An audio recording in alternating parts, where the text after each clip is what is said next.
Hello, family. God bless you all. Hope everyone is doing well.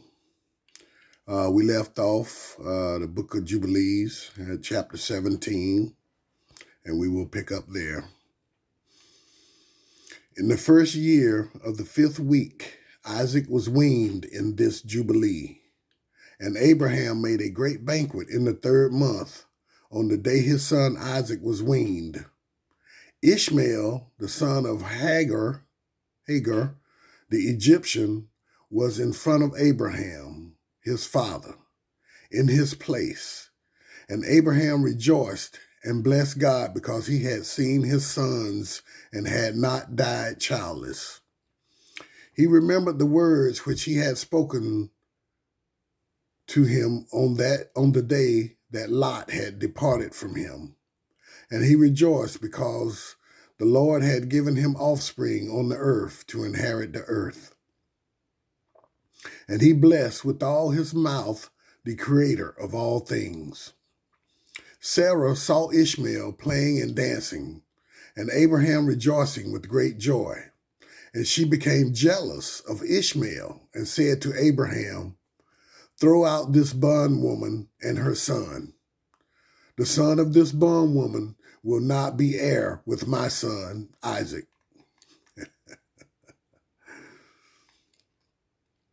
And the situation was troubling to Abraham because of his maidservant and because of his son, because he did not want to drive them away from him.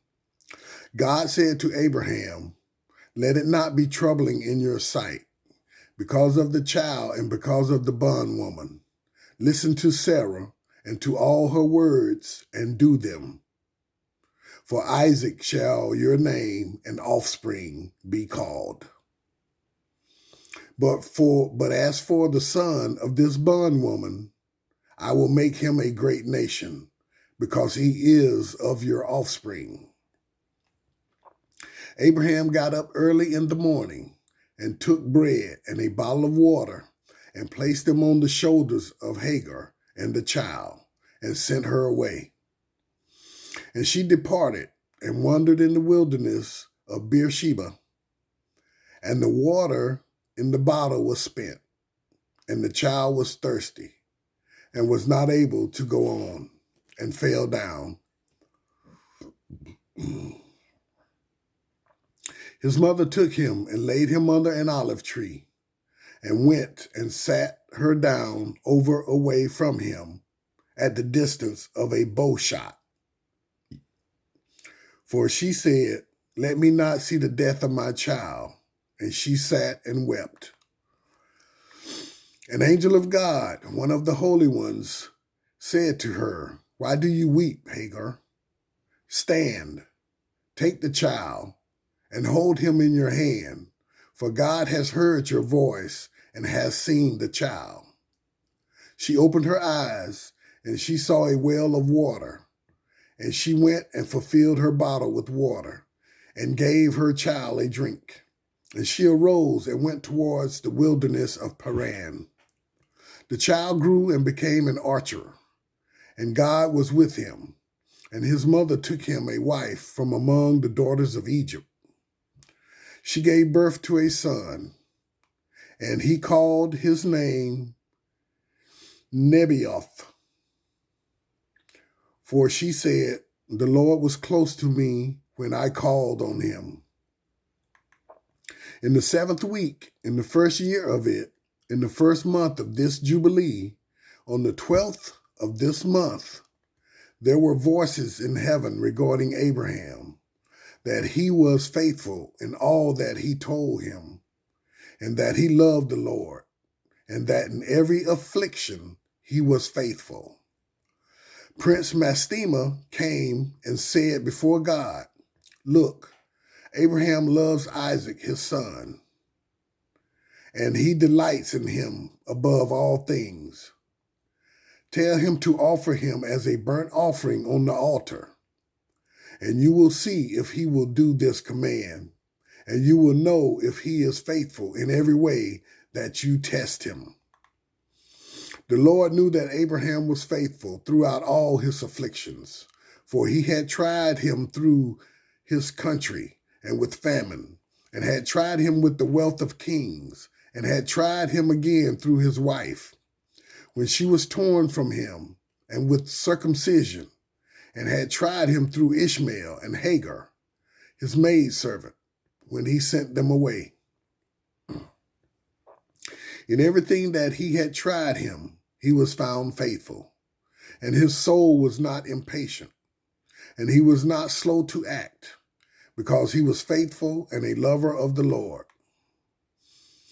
Chapter 18. God said to him, Abraham, Abraham. And he said, Look, here am I. He said, Take your beloved son, Isaac, whom you love, and go to the high country, and offer him on one of the mountains which I will point out to you. He got up early in the morning and saddled his donkey, and took 2 young men with him, and Isaac his son, and split the wood of the burnt offering. And he went to the place on the 3rd day, and he saw the place afar off. He came to a well of water, and he said to his young men, You stay here with the donkey, and I and the lad shall go yonder. And when we have worshipped, we shall come back to you. He took the wood of the burnt offering and laid it on Isaac his son. And he took the fire and the knife, and they went both of them together to that place. Isaac said to his father, Father. And he said, Here am I, my son. He said to him, Look, we have the fire and the knife and the wood, but where is the sheep for the burnt offering, father? He said, God will provide for himself a sheep for a burnt offering, my son. And he neared the place of the mountain of God.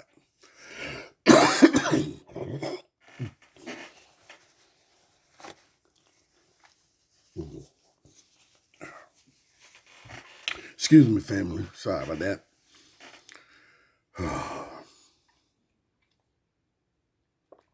He built an altar, and he placed the wood on the altar, and bound Isaac his son, and placed him on the wood that was on the altar, and stretched out his hand to take the knife to kill Isaac his son. I stood in the presence of him, and before Prince Mastema. And the Lord said, Command him not to lay his hand on the lad, nor do anything to him, for I have shown that he fears the Lord.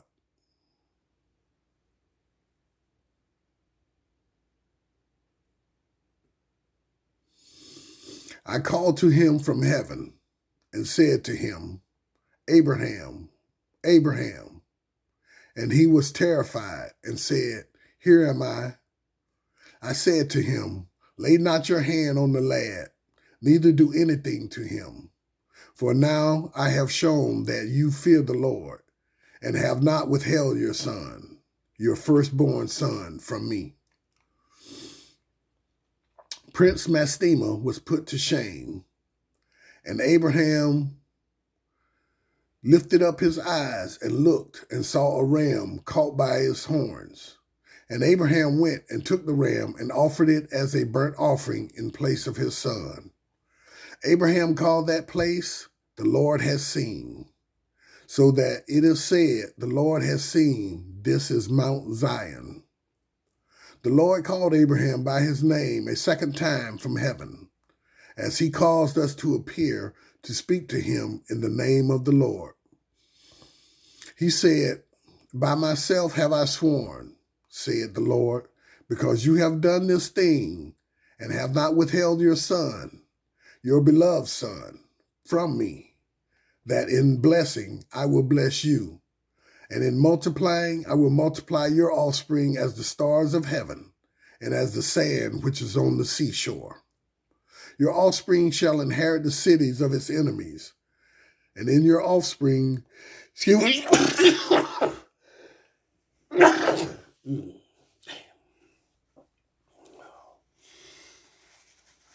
me, family. Whew. Trying to get past this cold. Where am I at? Your offspring shall inherit the cities of its enemies, and in your offspring shall all nations of the earth be blessed, because you have obeyed my voice, and I have shown to all that you are faithful to me in all that I have said to you. Go in peace.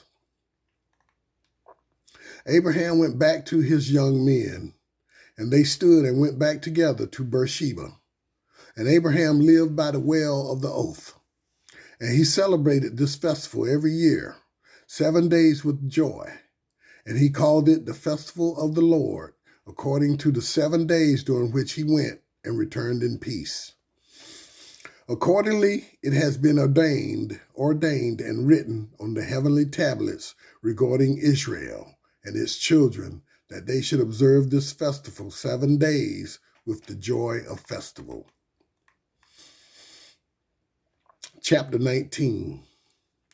In the first year of the first week, in the 42nd Jubilee, Abraham returned and lived across from Hebron in Kirjath Arba for 2 weeks of years. In the first year of the third week of this Jubilee, the days of the life of Sarah were completed, and she died in Hebron.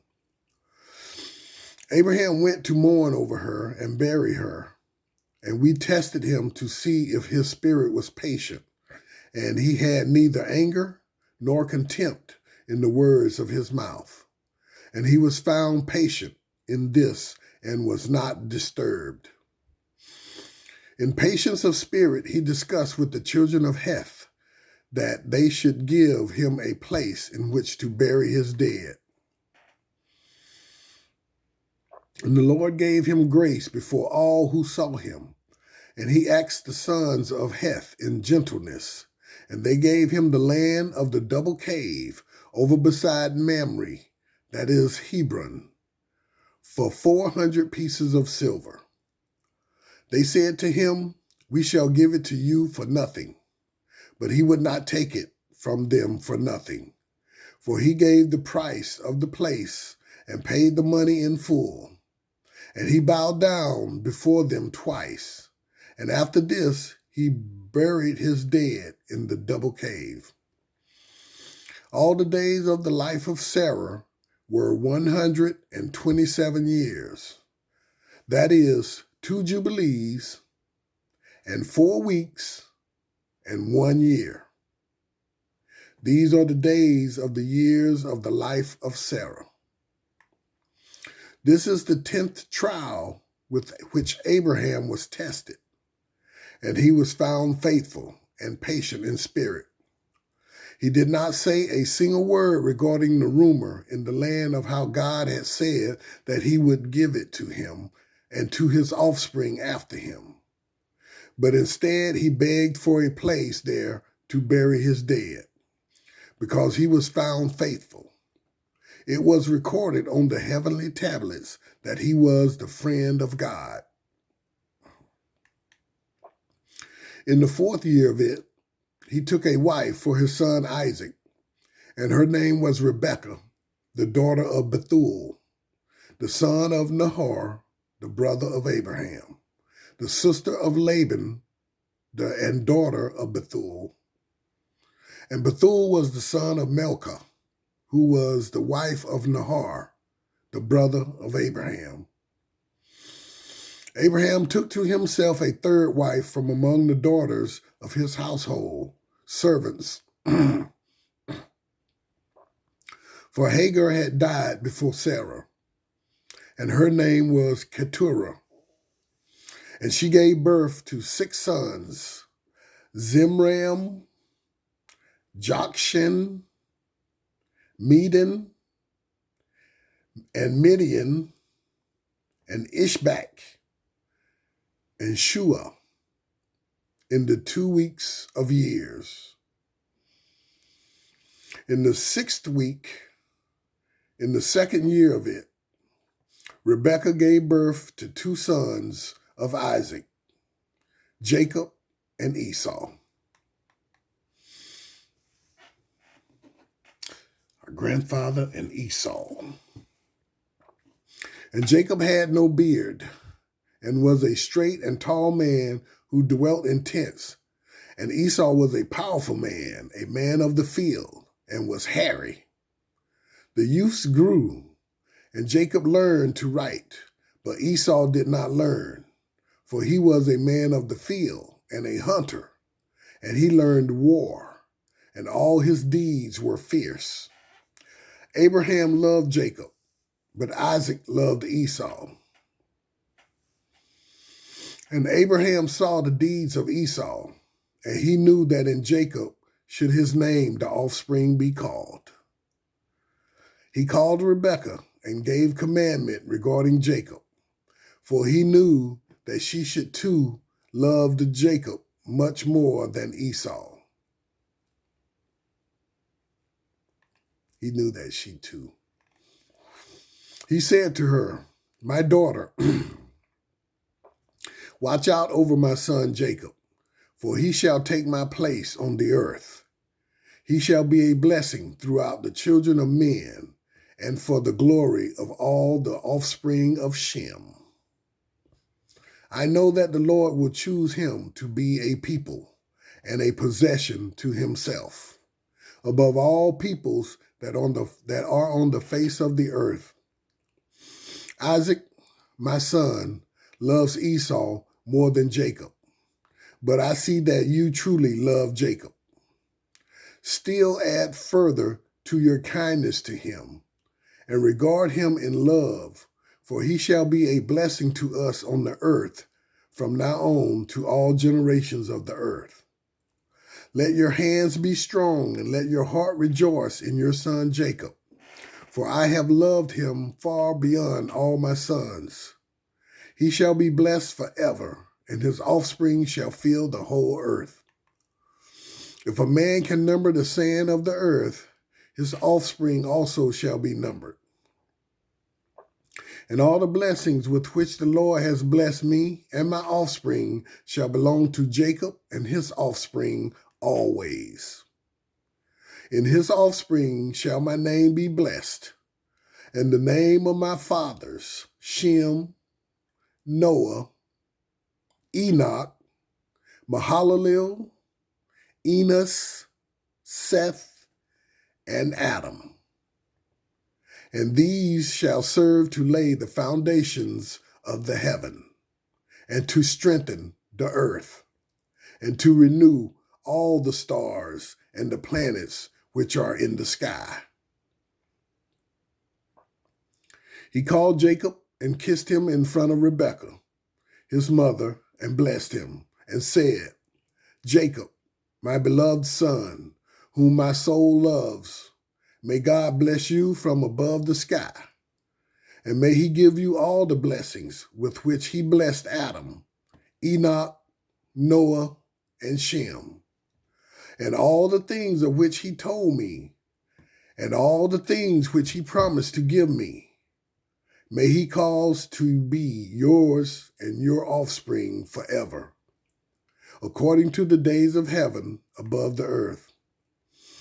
And the spirits of Mastema shall not rule over you or over your offspring, or turn you from the Lord, who is your God, from now on forever. May the Lord God be a father to you, and may you be like his firstborn son. And to the people always, go in peace, my son." And they both went out together from Abraham. Rebekah loved Jacob with all her heart and with all her soul, very much more than Esau.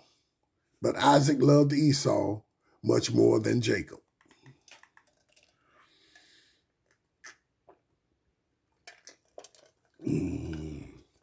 Chapter 20. In the 42nd Jubilee, in the first year of the 7th week, Abraham called Ishmael and his 12 sons, and Isaac and his 2 sons, and the 6 sons of Keturah and their sons. And he commanded them that they should observe the way of the Lord, that they should work righteousness and love each his neighbor, and act in this manner among all men, that they should each walk with regard to the ways of the Lord, to do judgment and righteousness on the earth. He also commanded them that they should circumcise their sons according to the covenant which God had made with them, and not deviate to the right or the left of all the paths which the Lord had commanded us, and that we should keep ourselves from all fornication and uncleanness. He said, if any woman or maid commits fornication among you, burn her with fire, and do not let them commit fornication with her with their eyes on their heart. And do not let them take to themselves wives from the daughters of Canaan, because the offspring of Canaan will be rooted out of the land. He told them about the judgment on the giants and the judgment on the Sodomites, how they had been judged because of their wickedness and had died because of their fornication and uncleanness and corruption through fornication together. He said, guard yourselves from all fornication and uncleanness, and from all pollution of sin, or you will make our name a curse, and your whole life a shame, and all your sons to be destroyed by the sword. And you will become accursed like Sodom, and all that is left of you shall be as sons of Gomorrah. I implore you, my sons, love the God of heaven and cling to all his commandments. Do not walk after their idols and after their ways of uncleanness. Do not make yourself molten or graven images. They are empty, and there is no spirit in them, for they are work of men's hands, and all who trust in them trust in nothing. Do not serve them, nor worship them, but serve the Most High God, and worship him continually, and hope for his presence always, and work uprightness and righteousness before him, that he may have pleasure in you and grant you his mercy, and send rain on you morning and evening, and bless all your works which you have performed on the earth, and bless your bread and your water, and bless your fruit, and bless the fruit of your womb, and the fruit of your land, and the herds of your cattle, and the flocks of your sheep. You will be for a blessing on the earth, and all nations of the earth will desire you, and bless your sons in my name, that they may be blessed as I am. He gave to Ishmael and to his sons and to the sons of Keturah gifts, and sent them away from Isaac his son. And he gave everything to Isaac his son. Ishmael and his sons, and the sons of Keturah, and their sons went together and settled from Paran to the border of Babylon, in all the land that is toward the east, facing the desert. These mingled with each other, and their names were called Arabs and Ishmaelites.